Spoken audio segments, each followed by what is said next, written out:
حب للورى قديسا لا تسقني من حبه وتقيسا بل فاسكب الحب النفيس فإنني من كنت في حب المسيح حبيسا. لما أتاها مرسلا جبريل عاذت برب العالمين تقول ما قاله القرآن والإنجيل إني أعوذ لأن أرى إبليسا.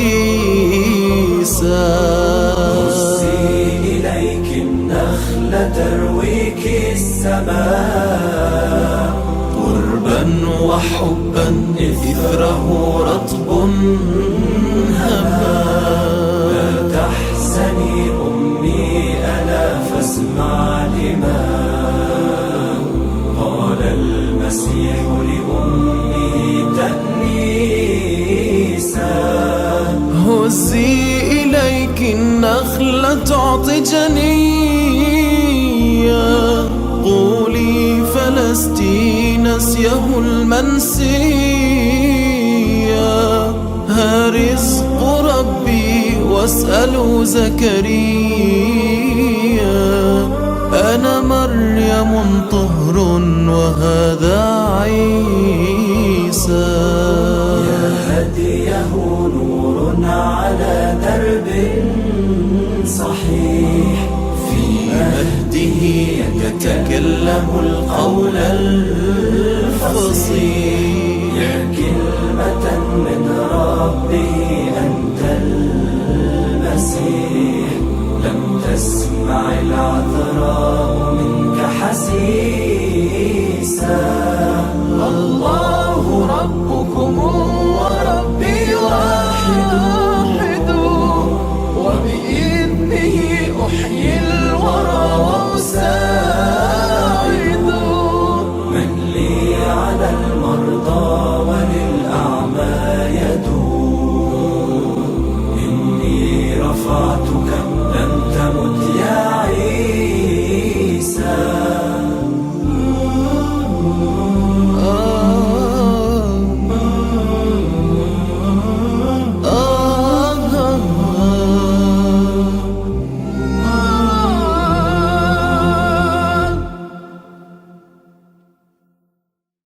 Alhamdulillah, wassalatu wassalamu ala rasulillah. Muli assalamualaikum warahmatullahi wabarakatuh. Sa pagpapatuloy po mga kapatid ng ating paksang si Kristo sa Islam. Ang kwento po ng kapanganakan ng Hesus ay matutunghayan sa dalawang bahagi ng dakilang Quran. Ito po ay sa kabanatang Ali Imran at Suratu Maryam. Ang Ali Imran, ito ay ikatlong kabanata ng Quran, at saka ang Suratu Maryam o ang kapitulong ang pamagat ay Maria, ito naman ay kapitulo 19 ng Quran. Sa ating pagbabasa sa simula ng kanyang kapanganakan, ating madadaanan ang kwento hinggil kay Maria at ang kanyang ginagalang na kalagayan sa Islam bago pa ang aktwal na pagpapahayag ng kapanganakan ni Hesus. وَإِذْ قَالَتِ الْمَلَائِكَةُ يَا مَرْيَمُ إِنَّ اللَّهَ اصْطَفَاكِ وَطَهَّرَكِ وَاصْطَفَاكِ عَلَى نِسَاءِ الْعَالَمِينَ. Banggitin noong nagsabi ang mga anghel kay Maria, O Maria, tunay na si Allah ay humirang sa iyo, nagdalisay sa iyo, at humirang sa iyo higit sa ibang mga babae sa mga nilalang. Ito ay sa Suratu Ali Imran, Kapitulo 3, versikulo 42 ng Quran. Wastafaki ala nisa'il alamin. Humirang sa iyo higit sa ibang mga babae sa mga nilalang. Ang karangalang ito ay hindi po ibinigay kay Maria maging sa Krisyanong Biblia. Sinasabi pa ng talata, Ya Maryam uqnuti li rabbiki wasjudi warka'i ma'ar raki'in. O Maria, isuko mo ang sarili sa iyong Panginoon. magpatirapa ka at yumukod ka kasama ng mga yumuyukod. Ito naman ay Kapitulo 3, versikulo 43 ng Quran. Ano po ang pinanggalingan ng maganda at makabagbag damdaming pagbibigkas na ito sa Quran? Nasa orihinal na lingwaheng Arabic ay magdadala po sa tao, sa isang Muslim, sa kaligayahan at pagluha. Ang talatang 44 sa ibaba ay ito po ang magpapaliwanag. Dhalika min amba'il ghaibi nuhihi ilayk wa ma kunta ladayhim id yulquna aqlamahum ayyuhum yakfulu Maryam wa ma kunta ladayhim id yahtasimun. Iyan ay bahagi ng mga balita hinggil sa nakalingid na aming ipinahayag sa iyo, at wala ka noon sa piling nila nang nagpalabunutan sila sa pamamagitan ng kanilang mga panulat kung alin sa kanila ang mangangalaga kay Maria, at wala ka rin noon sa piling nila nang magtalo-talo sila. Ito ang Kapitulo 3:44. Ang kwento ay na ang lola ni Jesus, lola sa ina ni Jesus, na si Hannah, ay baog. Nagpanata sa Diyos na kung biyayaan siya ng isang batang lalaki, ay kanya itong itatalaga sa paglilingkod sa templo ng Diyos. Sinagot ng Diyos ang panalangin niya at ipinanganak nga si Maria. Subalit, hindi natuwa si Hannah sapagkat ang gusto niya ay lalaki, pero ito, babae ang kanyang ipinanganak. At kahit sa anong kaparaanan ay hindi pareho ang babae sa lalaki ang nasa kanyang isip. Ano ang kanyang gagawin? Siya ay nagpanata sa Diyos. Hinintay na lamang niyang si Maria ay lumaki. وَمَا كُنْتَ لَدَيْهِمْ إِذْ يُلْقُونَ أَقْلَامَهُمْ أَيُّهُمْ يَكْفُلُ مَرْيَمَ وَمَا كُنْتَ لَدَيْهِمْ إِذْ يَخْتَصِمُونَ. Nang malaki na nga si Maria, ito ay dinala na ni Hannah sa templo para sa paglilingkod. Lahat ng saserdote ay nanghangad na siyang mga laga sa bata. Sila ay nagpalabunutan at si Maria nga ay napunta sa pangangalaga ni Zakaria pagkatapos ng matinding pagtatalo sa pag-aagawan kay Maria. Ito nga ang kwento, ngunit ang tanong, saan ba nakuha ni Muhammad sallallahu alaihi wasallam ang kaalamang ito? Siya ay isang ummi, nang ibig sabihin, hindi marunong bumasa at sumulat. Dhalika min amba'il ghaibi nuhihi ilayk wa ma kunta ladayhim id yulquna aqlamahum ayyuhum yakfulu Maryam wa ma kunta ladayhim id yahtasimun. Iyan ay bahagi ng mga balita hinggil sa nakalingid na aming ipinahahayag sa iyo, at wala ka noon sa piling nila, O Muhammad, nang nagpalabunutan sila sa pamamagitan ng kanilang mga panulat kung alin sa kanila ang mangangalaga kay Maria, at wala ka rin roon at wala ka rin doon sa piling nila nang magtalo-talo sila. Yan ang versikulo 44. Siya mismo ang ginawang sagot ng Diyos sa katanungan sa talatang ating binasa, sa pamamagitan ng pagsasabi na ang lahat ay kasi o pahayag.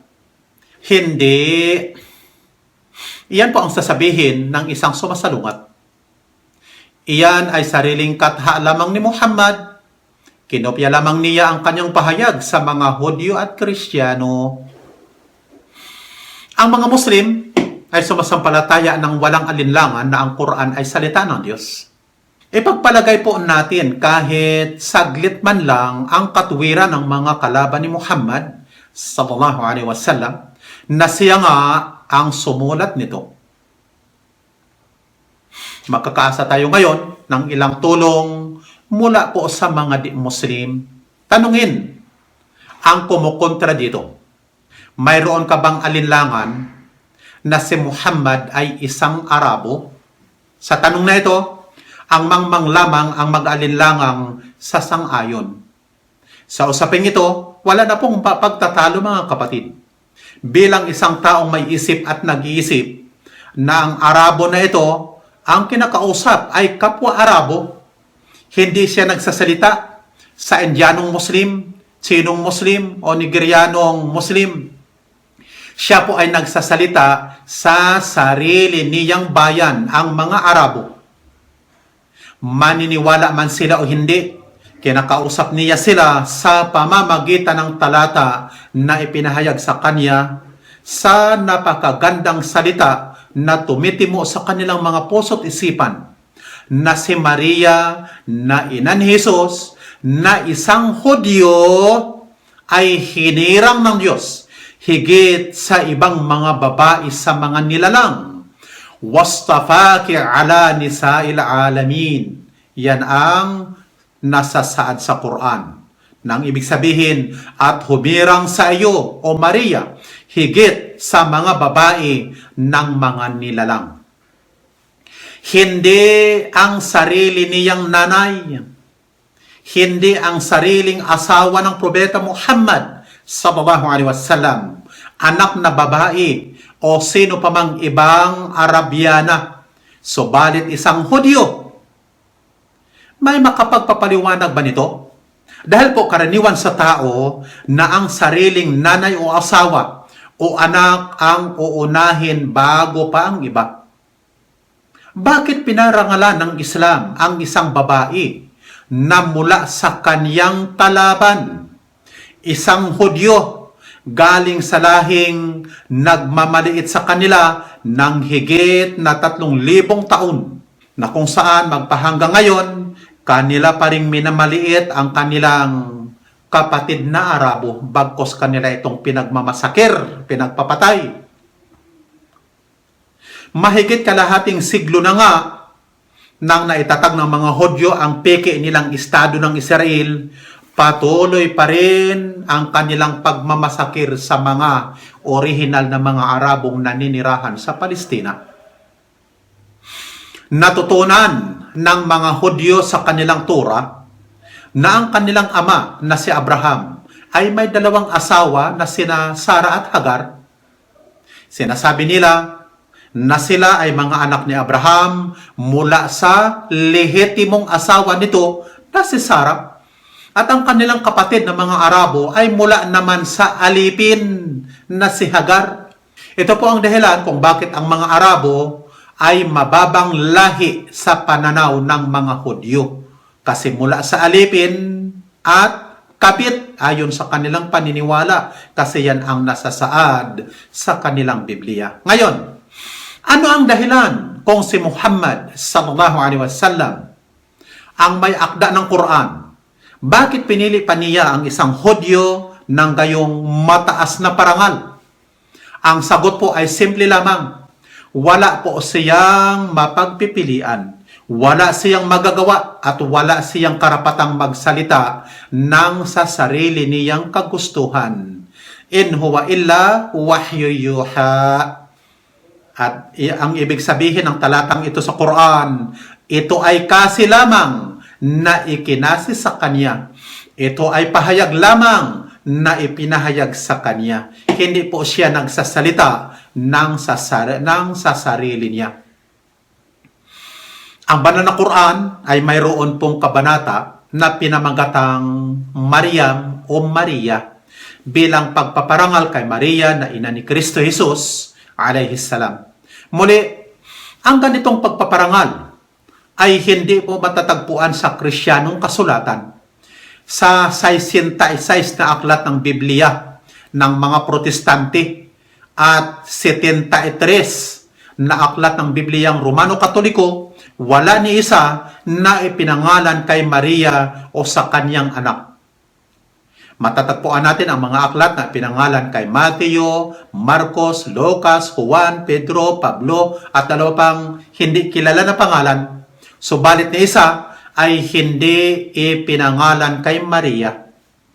Kung si Muhammad, mga kapatid, sallallahu alaihi wasallam ang may akda ng Quran, hindi niya kalilimutang isali ang sarili niyang ina na si Amina, ang mahal niyang asawa ni si Khadija, o kaya ang mahal niyang anak na si Fatima. Ngunit hindi ito maaari sapagkat ang Quran ay hindi niya gawa. Hindi niya sariling salita. Muli, abangan po ninyo ang susunod na bahagi ng ating talakayan patungkol kay Kristo sa Islam. Subhanakallahumma wa bihamdik, nashhadu an la ilaha illa ant, nastaghfiruka wa natubu ilaik.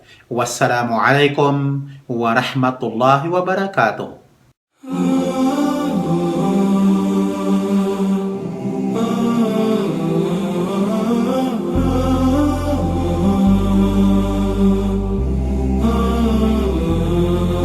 يا قلب حب للورى قديسا، لا تسقني من حبه وتقيسا، بل فاسكب الحب النفيس، فإنني من كنت في حب المسيح حبيسا. لما أتاها مرسلا جبريل عاذت برب العالمين تقول ما قاله القرآن والإنجيل، إني أعوذ لأن أرى إبليسا. إليك النخلة ترويك السماء، قربا وحبا إثره رطب